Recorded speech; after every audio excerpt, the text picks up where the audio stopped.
গ্রামের নাম নূরপুর। তার মাঝখানে দাঁড়িয়ে আছে ২০০ বছরের পুরনো মসজিদ, মসজিদে নুরুল হুদা। মসজিদ নিয়ে গল্প প্রচুর। কেউ বলে রাতে মসজিদের ভেতর আলো জ্বলে, কেউ বলে আজানের সময় কণ্ঠস্বর যেন আসমান ছুঁয়ে যায়, কেউ বলে এখানে এমন একজন মুয়াজ্জিন ছিলেন, করিম সাহেব, যার আজান শুনে নাকি মানুষ কাঁদত। কিন্তু হঠাৎই এক রাতে তিনি রহস্যজনকভাবে নিখোঁজ হন।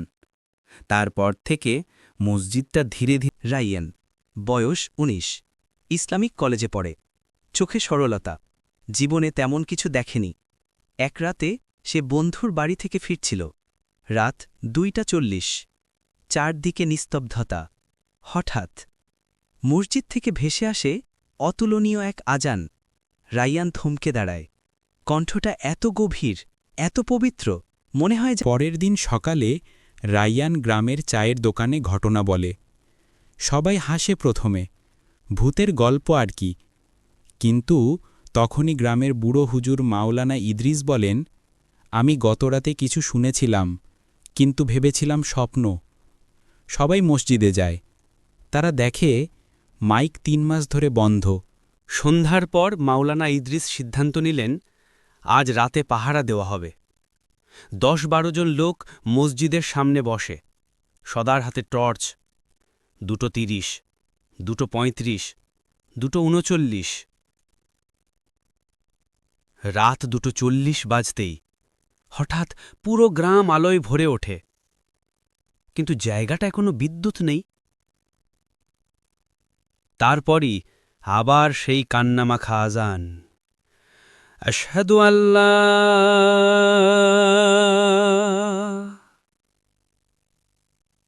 পরদিন গ্রামের সব পুরনো দলিল বের করা হলো।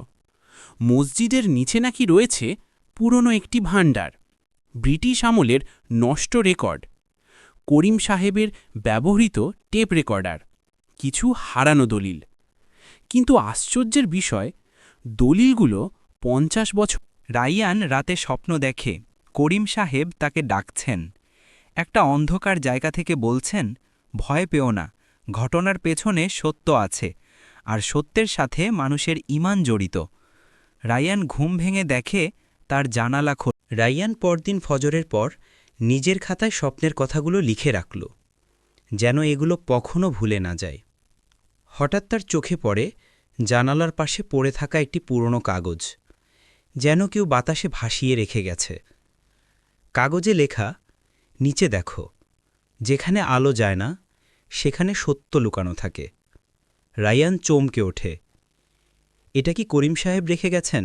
কিন্তু ৫০ বছর ধরে তো কেউ তার নামও শোনেনি। রাইয়ান সেই কাগজ নিয়ে যায় মাওলানা ইদ্রিস সাহেবের কাছে। হুজুর খুব ধীরে পড়ে বলেন, বাবা, এটা করিম সাহেবের হাতের লেখা, আমি চিনতে পারছি। গ্রামের লোকজন শিউরে ওঠে। হুজুর বলেন, আজান যে জায়গা থেকে আসছে তার রহস্য নিশ্চয় মসজিদের ভেতরে আছে।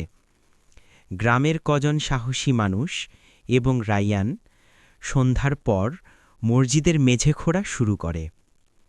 কয়েক ঘন্টা পর তারা দেখতে পায় একটা লোহার দরজা। তার উপর আরবিতে লেখা, আল্লাহর ঘরের আমানত, আল্লাহর ইচ্ছা ছাড়া কেউ খুলবে না। সবার গায়ে কাটা দেয়। রাইয়ানের বুক ধরফর করতে থাকে। হুজুর বলেন, তুমি খুলবে না, আজান তোমাকে ডেকেছে রাইয়ান, তুমি দরজায় হাত দাও। রাইয়ান কাঁপা হাতে দরজায় হাত রাখে। হঠাৎ দরজাটা আপনা থেকেই খুলে যায়। সবাই আস্তাগফিরুল্লাহ পড়ে নিচে নামতে শুরু করে। মাটির নিচে সরু একটি পথ, দেয়ালে টাঙানো পুরনো ইসলামিক ক্যালিগ্রাফি, ধুলোয় ভরা। হঠাৎ এক জায়গায় তারা পায় একটি ছোট কক্ষ। কক্ষের মধ্যে ধুলোমাখা বালিশ, একটি পানির কলস, একটি পুরনো কোরআন, আর মাঝখানে একটি কাঠের বসার মাচা।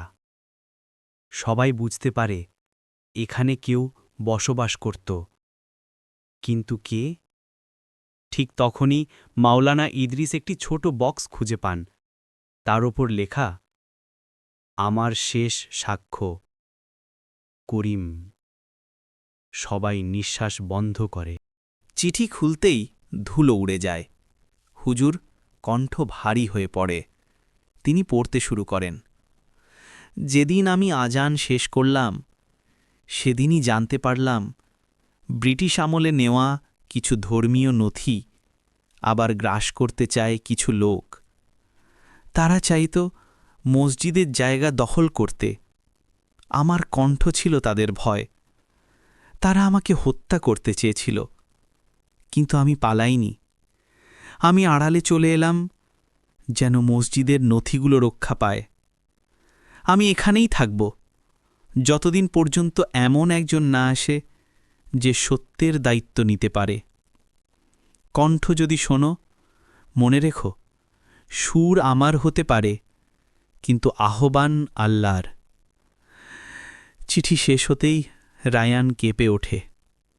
সে বুঝতে পারে রাতে যে আজান শোনা যায় ওটা মানুষের কণ্ঠ নয়, ওটা আমানতের ডাক। কক্ষের পিছনে দেয়াল হালকা ফাঁপা লাগে। রাইয়ান ইট ঠেলে দেখে আরও একটি কক্ষ লুকানো। তারা যখন সেই কক্ষ খোলে সবাই স্তব্ধ। ভিতরে রয়েছে ব্রিটিশ আমলের মসজিদের জমির দলিল, নূরপুর গ্রামের পুরনো মানচিত্র, মসজিদের আসল ওয়াকফ কাগজ, জমিদারদের দেয়া সিল, মূল্যবান ইসলামিক পাণ্ডুলিপি আর একটি কালো বাক্স। হুজুর বাক্সটা খুলতেই ভিতর থেকে বের হয় একটি টেপ রেকর্ডার। রেকর্ডারটা 50 বছর পুরনো। তাতে লেখা আজান শেষ রেকর্ড। সবাই স্থির হয়ে যায়। মাওলানা ইদ্রিস প্লে বাটন চাপেন। পুরো কক্ষ কেঁপে ওঠে। শোনা যায় আল্লাহু আকবার, কণ্ঠ ভেঙে ভেঙে। একটু পর করিম সাহেবের মৃদু কান্না। হে আল্লাহ, যিনি রেকর্ড শুনবে তার অন্তরকে হেদায়াত দাও। রায়ানের চোখ ভিজে যায়, অন্যদের গায়ে কাটা দেয়, কারণ এই কণ্ঠ রাত 2:40 শোনা কণ্ঠের হুবহু একই। কিন্তু টেপ রেকর্ডার তো 50 বছর ধরে বন্ধ। তারা যখন কক্ষের জিনিসপত্র গুছাচ্ছে, ওপরে থেকে শব্দ আসে, পা চলার শব্দ, লোহার পতনের শব্দ। মসজিদের দরজায় কিছু আঘাত। কেউ যেন তাদের খোঁজ করছে। মাওলানা ইদ্রিস বলেন, আমরা যেটা পেয়েছি এখন তার খবর ছড়িয়ে পড়লে বিপদ হবে। সবাই তাড়াতাড়ি উঠে আসে। বাইরে গিয়ে দেখে মসজিদের দরজায় পায়ের ছাপ, 3 জন অচেনা মানুষের স্যান্ডেল, বাইরে গাছের ডালে ছেঁড়া মাইক তার। কেউ বুঝে যায় কেউ ওই আজানের উৎস নষ্ট করতে চায়। সেই রাতেই রাইয়ানের জানালায় ছোট পাথর লাগে। জানালার নিচে দাঁড়িয়ে রয়েছে দুজন, মুখ ঢেকে থাকা মানুষ। একজন বলে, তুমি যেটা পেয়েছ ওটা তোমার নয়, ওটা আমাদের দেবে। রাইয়ান ভয় পায় না। সে বলে, এটা আল্লাহর আমানত, তোমাদের মতো মানুষের হাতে যাবে না। লোক দুজন হুমকি দিয়ে চলে যায়। রাইয়ান বুঝে যায় রহস্য এখানেই শেষ নয়, শুরু হলো আসল বিপদ। রাইয়ান জানল এখন থেকে সে নিরাপদ নয়। হুজুর মাওলানা ইদ্রিস সাহেব বলেন, রাইয়ান, তোমাকে আজান আর নথিগুলো রক্ষা করতে হবে, আমরা কেবল সাহায্য করতে পারি। রাইয়ান তার ঘরে ফিরে রাত জেগে পাহারা দিতে থাকে। প্রত্যেক শব্দে, প্রতিটি ছায়ায় সে আতঙ্কিত, কিন্তু মনে মনে দৃঢ় সিদ্ধান্ত নেয় এই আমানত আল্লাহর, কেউ চুরি করতে পারবে না। পরদিন সকালে রাইয়ান চাবি খুঁজতে গিয়ে পকেটে না পেয়ে চমকে ওঠে। চাবির জায়গায় একটি ছোট কাগজ পড়ে। ভালোবাসা ও ভক্তি আল্লাহর জন্য, কিন্তু বেঁচে থাকাটা গুরুত্বপূর্ণ। আমানত আমাদের কাছে। যতক্ষণ তুমি সতর্ক থাকো না ততক্ষণ আমরা দূরে থাকব। রাইয়ান বুঝতে পারে শত্রু সরাসরি হুমকি দিচ্ছে। কাগজের শেষ লাইনে লেখা ছিল, তোমার সাহস আমাদের আনন্দ দিয়েছে। রাইয়ানের মধ্যে নতুন শক্তি জেগে ওঠে। রাইয়ান সিদ্ধান্ত নিল শুধু মসজিদের ভিতরে নয়, বাইরেও নজর রাখতে হবে। সে পুরনো ডাবল লেন্স চশমা, ছোট নোটবুক এবং টর্চ প্রস্তুত রাখল। রাত্রির অন্ধকারেও সে গ্রামে ঘুরে বেড়াতে থাকে, সন্দেহজনক কর্মকাণ্ডের খোঁজে। এক সন্ধ্যায় রাইয়ান মসজিদের পাশে অচেনা একজনকে দেখে। সে কারো সঙ্গে যোগাযোগ করছে, হয়তো নথি বা আজানের উৎস পর্যবেক্ষণ করছে। রাইয়ান ফিসফিস করে হুজুরকে খবর দেয়।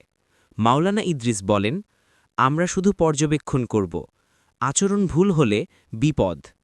রাত 1:05 আবার সেই আজানের শব্দ শোনা যায়। রায়ান টের পায় এবার কেবল টেপের নয়, কেউ সরাসরি মসজিদের বাইরে থেকে ডাক দিচ্ছে। সে বুঝতে পারে এতে কেউ শুধু ইতিহাস খুঁজছে না, বরং নতুন কৌশল চালু করতে চাচ্ছে। রায়ান মনে মনে বলে, আমি হেলাফেন করব আল্লাহর নামের জন্য। এক রাতে রায়ান জানালায় দাঁড়িয়ে দেখে দুজন মাস্ট ব্যক্তি ঘরের পাশে দাঁড়িয়েছে। রায়ান সাহসী হয়ে বলে, এই আমানত আল্লাহর, তোমাদের হাতে যাবে না। তারা হুমকি দিয়ে চলে যায়। পুরো গ্রাম অন্ধকারে কেঁপে ওঠে।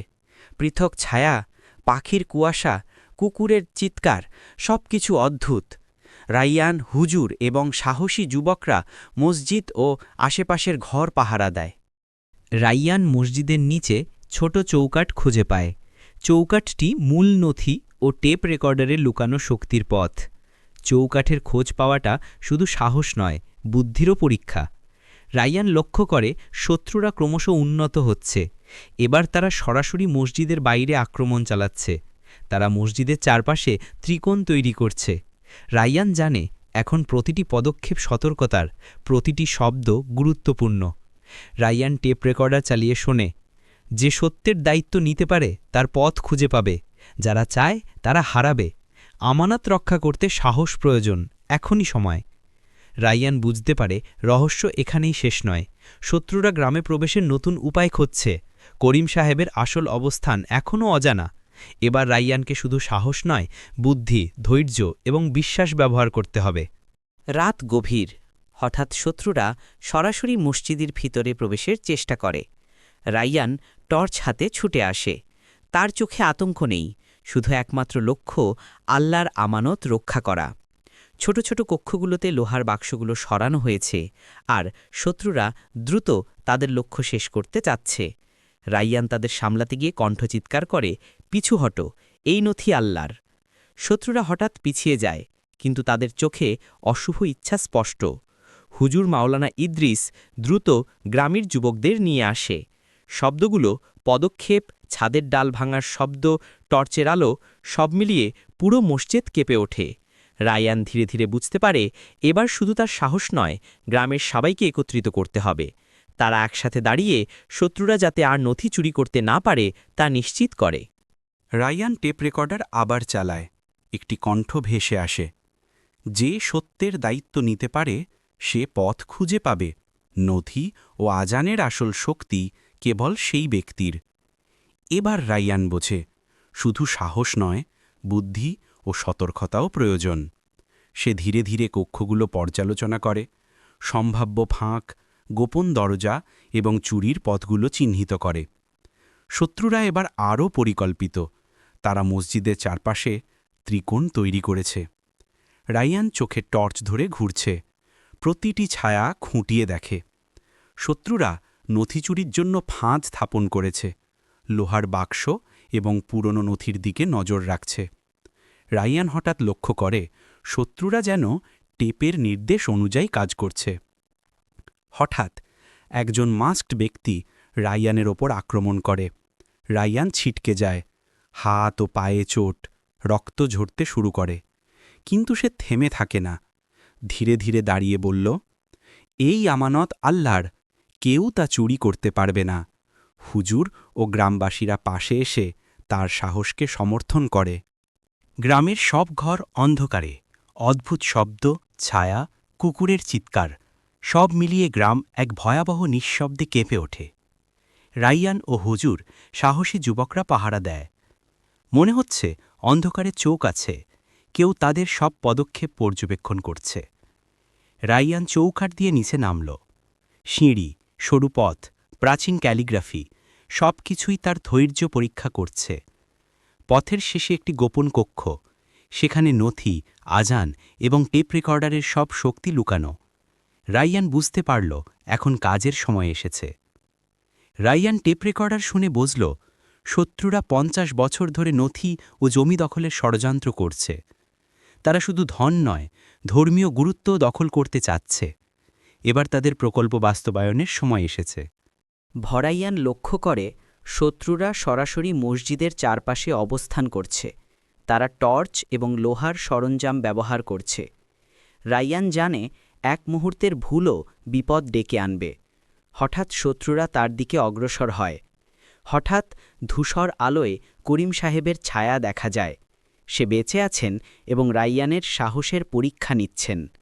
করিম সাহেবের উপস্থিতি রাইয়ানের মধ্যে নতুন শক্তি জাগিয়ে তোলে।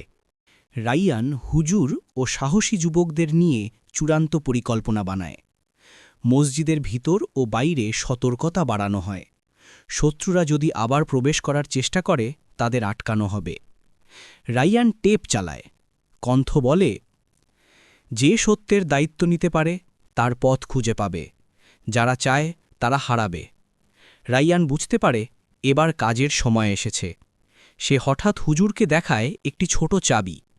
টেপের নির্দেশ অনুযায়ী এটি মূল নথি ও আজানের শক্তির চাবি। শত্রুরা মসজিদে প্রবেশের চেষ্টা করে। রাইয়ান সাহসী হয়ে তাদের আটকায়। হুজুর এবং গ্রামবাসী পাশে দাঁড়ায়।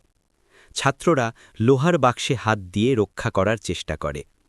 শত্রুরা পালাতে বাধ্য হয়। রাইয়ান টেপের নির্দেশ অনুযায়ী নথি, আজান ও জমি রক্ষা করে। গ্রামবাসীরা কাঁধে কাঁধ মিলিয়ে দাঁড়ায়। রাইয়ান বুঝতে পারে এবার থেকে আল্লাহর আমানত নিরাপদ। করিম সাহেব ধীরে ধীরে উপস্থিত হন এবং রাইয়ানের সাহসকে স্বীকার করেন। সকালে সূর্য উদয়, পুরো গ্রাম বিশাল প্রশান্তি অনুভব করে। রাইয়ান জানে এই রাতের বিপদ এবং সংঘর্ষ শুধু ইতিহাস নয়, এটি তার সাহস, বুদ্ধি এবং আল্লাহর প্রতি ভক্তির পরীক্ষা ছিল। মুয়াল্লানা ইদ্রিস বলেন, রাইয়ান তোমার সাহসী আল্লাহর কণ্ঠের শক্তি রক্ষা করেছে।